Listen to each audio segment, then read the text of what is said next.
Alabama, let's get it. The process, no one can stop this. Hottest show in the streets, I bet you can't top this. Recruiting news and interviews, just sit back and watch this. Recruiting news and interviews, just sit back and watch this. The process.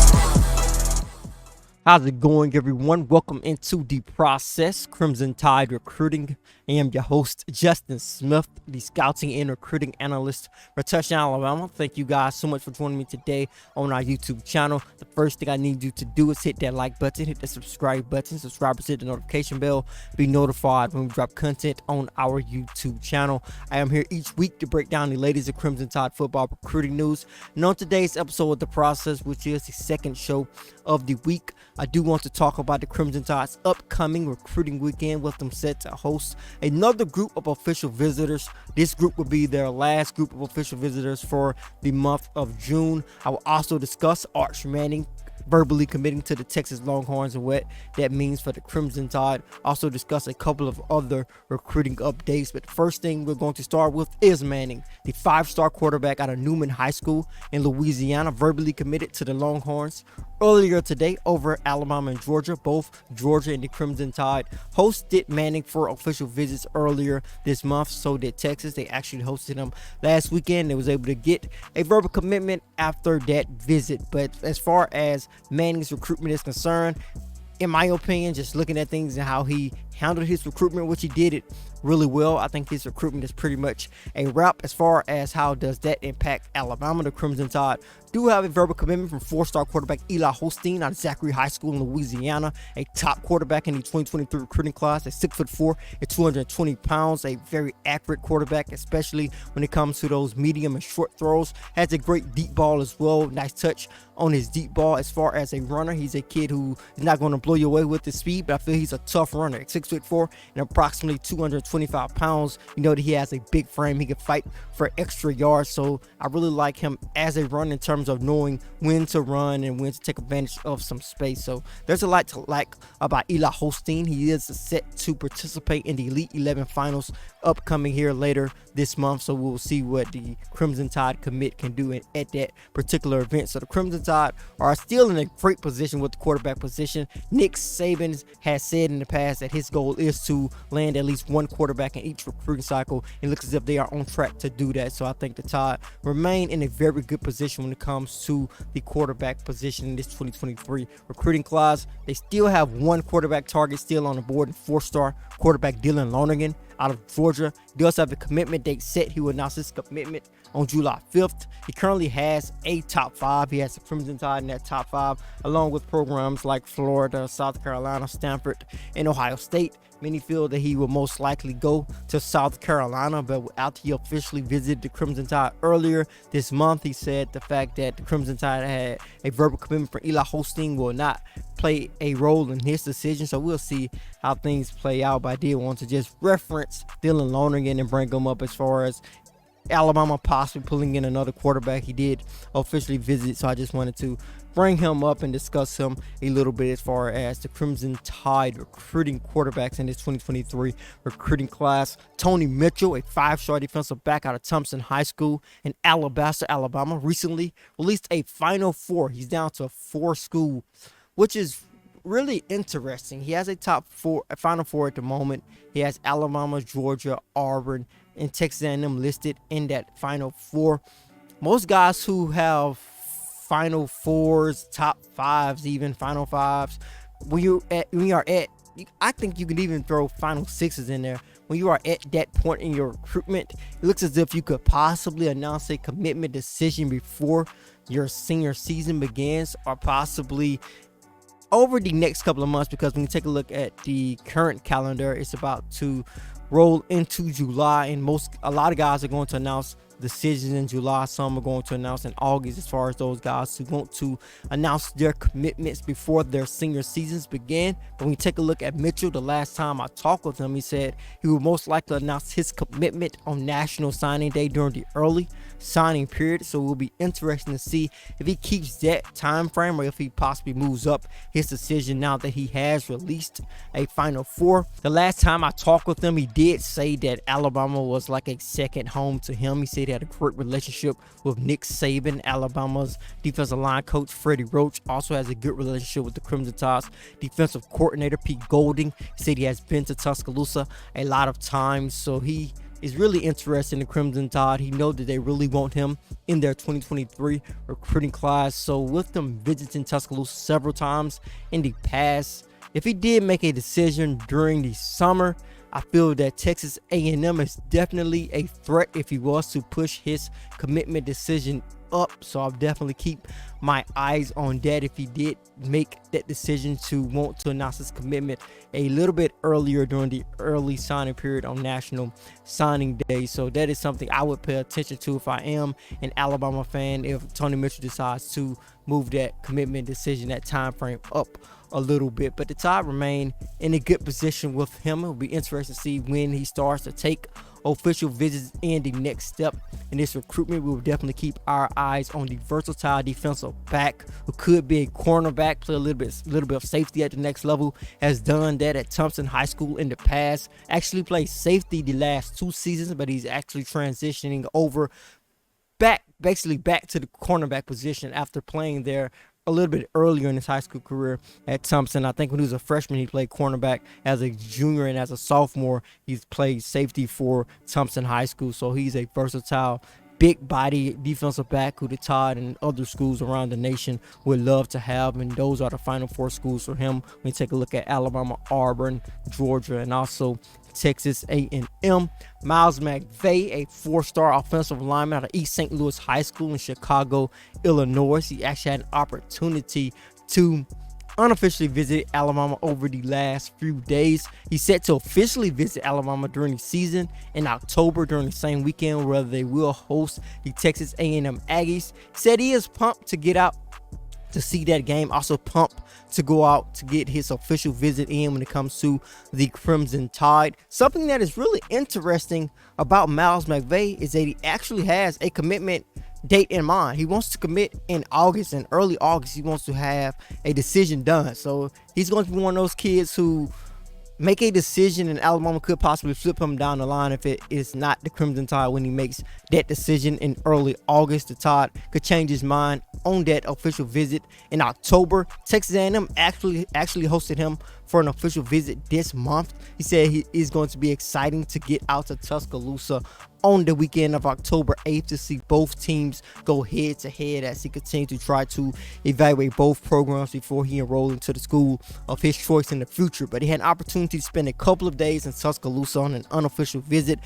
Another thing that's interesting about his visit is the fact that Alabama's coaches just wanted him to get down, get a chance to work out with some of their players. Those of you who do not know, Alabama players are currently going through basically sort of like involuntary workouts in a lot of ways. Is not involving the coaches. They get an opportunity to basically run 7-on-7 just the players work out a lot during this off season, during this particular stretch in time. And Miles McVay had an opportunity to get down and get involved with their workout with some recruits in like a private workout as well. So he got that workout in, got an opportunity to hang around Nick Saban as well. It was his mother's first time visiting the University of Alabama along with his uncle. He said his uncle is actually a big Alabama fan. He's a big Nick Saban fan, so he really enjoyed an opportunity to speak with Saban. He said his mom really liked Saban as well in the University of Alabama. Said his mom asked a lot of questions about the academic side of things. So Miles McVay and his family had a good time in Tuscaloosa over the last few days. They are excited to get back in October. Like I said, he is set to announce a decision in August around his mom's birthday. So we will see how that plays out. It looks as if the Tide are in a good position with this 6'7" offensive lineman who's one of the top tackle prospects in the 2023 recruiting class. Makari Vickers was also on the campus of the University of Alabama recently. He actually took an official visit last weekend. Vickers has visited Alabama several times during the recruiting process over the last couple of months in particular, multiple times in the spring in particular, and as well as getting an opportunity to get back on campus on the Tide spring game on April 16th. So he had an opportunity to get back to Tuscaloosa for a couple of days actually when he watched the Crimson Tide participate in their spring game. Returned for his official visit over the weekend. Told me he had a great time, had an opportunity to go to Coach Saban's house, continue to build his relationship with Alabama's coaching staff, continue to build his relationship with Alabama's players as well. Actually spent a lot of time around some Florida guys. We can take a look at Terrion Arnold, Earl Little Jr., and also Jordan Battle. So he had an opportunity to build his relationship with Alabama's coaches and their players. He said his biggest takeaway from the visit was the fact that he knows that Alabama is prioritizing him in this 2023 recruiting class. He said that they want him in this class because he is a versatile defensive back and they will need some depth at the defensive back position once he enrolls into the school of his choice during that particular season. So the Tide are prioritizing the 2023 four-star quarterback, one of the more complete defensive backs in this class. He tested well at camp, had an opportunity to run a 4.4 when the Crimson Tide tested him in the 40-yard dash at last year's camp. Has verified track time in the 100-meter dash as decent times in that particular event. Has some experience playing some cornerback and playing some safety. Played safety this past season a little bit, played cornerback as well. Was also a decent kick returner, and I think that goes back to his speed and his athleticism. So the Tide really like Makari Vickers. I feel they remain in a good position with them. The next step in his recruitment is to actually release a top 2 or a top 3, but he said Alabama is definitely going to make the cut. They are going to be involved in a top 2 or a top 3. With that type of cut to his top schools list, we could be looking at a commitment decision from Makari Vickers as well. So that's another thing to keep your eyes on as more guys continue to cut down their top schools list. I know on the last episode of the process, I talked about why I feel the Crimson Tide's 2023 recruiting class is set to take off. Taking a look at Makari Vickers' recruitment, he is one of the reasons why I feel this way as well. I think the Tide are in line to gain a couple of commitments over the next couple of weeks, just taking a look at how things are shaking up at the moment. So we'll definitely keep our eyes out on that as far as the Crimson Tide's 2023 recruiting efforts are concerned. Malik Benson is another guy we're paying close attention to. Benson is a JUCO wide receiver out of Hutchinson Community College in Kansas. He has released his commitment date officially. He says announced his commitment on July 5th. He currently has a top 5. Each school listed in his top 5 actually hosted him for an official visit ahead of this decision. The Tide were able to host him on last week for that official visit. He took an official visit to Georgia, which was his last official visit during last weekend. So the Bulldogs have an opportunity to pull in this talented prospect. Ole Miss is another school he's interested in, Tennessee, and the Crimson Tide are going to try to battle it out with some SEC powers to pull in this talented wide receiver. Great route runner, dangerous after the catch. I actually did a video breakdown of what he brings to the table at approximately 6'2".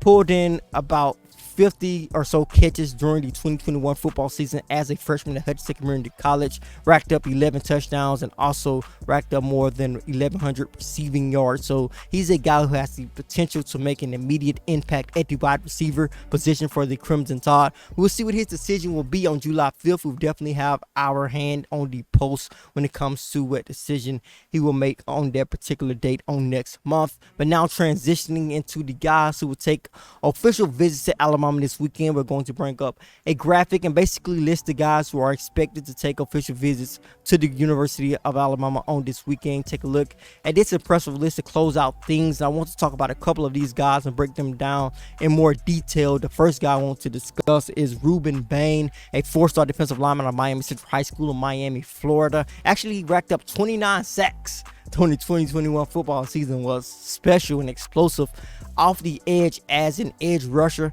Has visited Alabama a couple of times in the past, but he's taking this official visit. With them being from Miami, you know that the Hurricanes do not want to let this kid leave the city, so they are definitely going to try and put a full court pressure on him to make sure that he is staying in Miami. But the Tide really like this kid. He does not have that extreme limb that you like out of edge rushers, but he has a lot of power, a lot of explosiveness at 6'2" and approximately 250 pounds. So we'll see how he continues to develop as far as what position he will play at the next level. Could grow into an interior edge rusher, or he could be effective as an edge rusher like he has been able to be during his high school football season at the next level. But the Tide are going to host him for an official visit to see how that plays out for the 4-star defensive lineman out of Miami. They will also host another Florida prospect and 4-star wide receiver, Aiden Mizell, a lengthy talented, athletic wide receiver out of Boone High School in Orlando, Florida,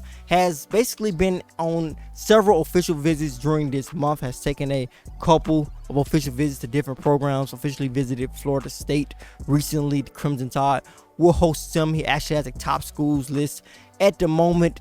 He's one of those guys who has taken several official visits during this month, so I'll definitely keep my eyes out on him possibly making a decision in the near future as well. So the Tide will have an opportunity to put their cards on the table, show what they can offer the talented wide receiver who, like I said, has great length, great release off the line of scrimmage. When you take a look at his highlights, can make plays after the catch. He's one of those guys who it does not look like he's moving fast, but he's pulling away from the defender. So I think he has a long stride when it comes to him reaching top speed and being effective in the open field. But those are the two guys I want to talk about when it comes to guys who are officially visiting Alabama this weekend. Those guys in particular. We also pulled up that graphic where the Crimson Tide are expected to host those guys for official visits on this weekend as well. We will see how things play out, but thank you guys so much for joining me today on The Process. Hit that like button before you leave. Hit that subscribe button as well. Subscribers, hit that notification bell, be notified when we drop content on our YouTube channel.